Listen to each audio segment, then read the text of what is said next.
อาการเหมือนสงการคลิปวิดีโอของนายก็เดมาปันตั้งหันถึงเกี่ยวกับรองวัดไว้ค่ะเนาะเจอพี่น้องเขาค่ะอยู่กรุงเทพและหิมห้อมนะเนาะเจอ ยิบพาสปอร์ตสีเขียวแค่ลายเป็นสีเขียวเนี่ยก็ยินดีครับตอนเนาะสีเขียวแค่ลายสีแดงเนี่ยก็ยินดีครับตอนสีเขียวลายสีเขียวในตั้งค่าเก็บอยู่ที่6,500 บาทค่ะเนาะเดี๋ยวก็ได้เลยมีแนมลิสต์ไว้เหตุการณ์นั้นก็ได้เลยมีไว้เหตุการณ์เดี๋ยวก็พาสปอร์ตอันเดงไว้มีมาตรงเด่นเกาหลีเนี่ยเนาะซื้ออันมีมาตรงเด่นนี่เนาะสู้นั้นก็หลายๆเนี่ยสั่งว่าแค่หลายเนี่ยกับ10ดอลลาร์มาหลายที่ไปฟอดข่าวจนแบบ77 32 9 5เนาะฮับขึ้นทเวนใหม่แต่เดี๋ยวเปิดเฮ็ดวัดใหม่ในเนี่ยก็ยินดีครับตอนเนาะทางเฮาคาเก็บเงิน3ปอกค่ะเนาะปอก1จ่ายไว้500กำลังลบร้อย600ปอก2จ่าย 4,000 ปอก3จ่าย 3,500กาคันอยู่ที่8,100 บาทอันมีเจ้านายเนาะพอมีเจ้านายทำ7,100กำไรป้าบาท4ของทำรายจ่ายเพิ่มแทง600นะเนาะพอมีเจ้านาย7,700ป้อมมีเจ้านาย8,700เนี่ยเนาะยก็กับ10ลองถามมาไลยก็ยินดีครับตอนพี่น้องกรุงเทพและหิมห้อมเนาะยก็อันใครรัดถึงได้ตอนตาน้องๆเขาซื้ออันใครให้เพชรเจ้าเก่าหลังๆTikTok หลังๆนะซื้ออันไปหลังเนาะซื้ออันหลังได้เฮาค่าก่อมว่าเนาะอันคลิปวิดีโอค่าอันค่าเอาลงกว่าเจ้าไหนเนี่ยก็เอาลงเลยเนาะตอนตาน้องๆอันอยู่ดีในเมืองใต้เกาหลี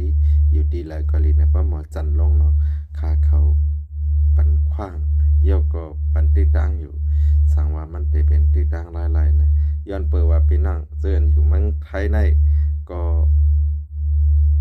ซื้ออันเป็นแห่งการยานเมืองนั่นอันนำเจ้าวัด10 ปีเจ้าก็เจ้านั่นนะเดี๋ยวเลยเจ้าพาสปอร์ตเดี๋ยวเลยมีวัดเหตุการณ์นะบอกว่าปันปื้นหูเขาเนาะเพราะนั้นพี่น้องเขาคามาจันเอากว่าลงเลยอยู่นะมีหลายๆก็โทรถามมาว่าเขาก็ใครลาดอยู่เขาหันเปิ้นเพชรปุกเปิ้นไรเงินเขาขำหูหังเตียวลงเขาคาหัน10 ปีใน TikTok เกาหลีใน YouTube เกาหลี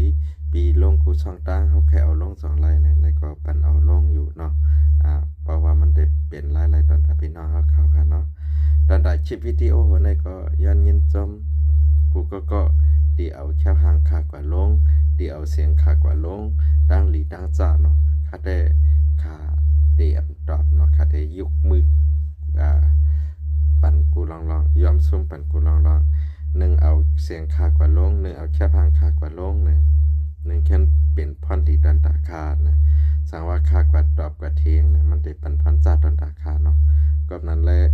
เต็มลองดีอีกลองจ้ายินจมพี่น้องเขาเจอจ้าเอาแคบหางขา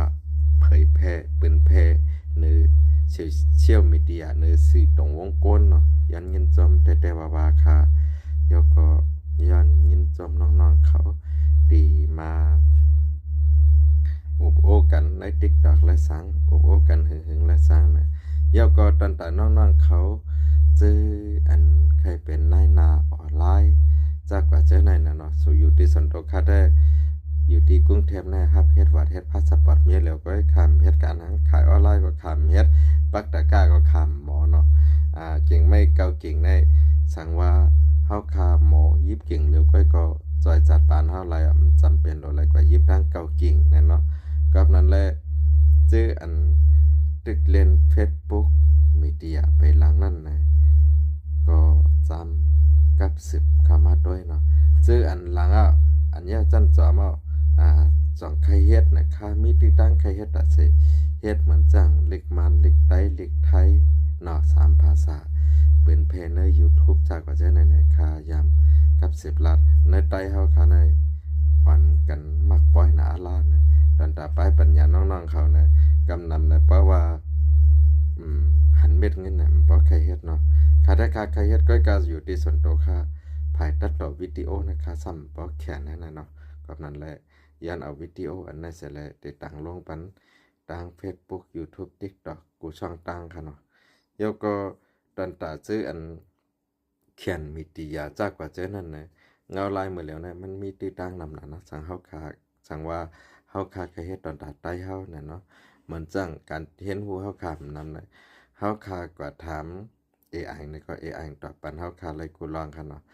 เยาก็ยันยินจอมตอนตา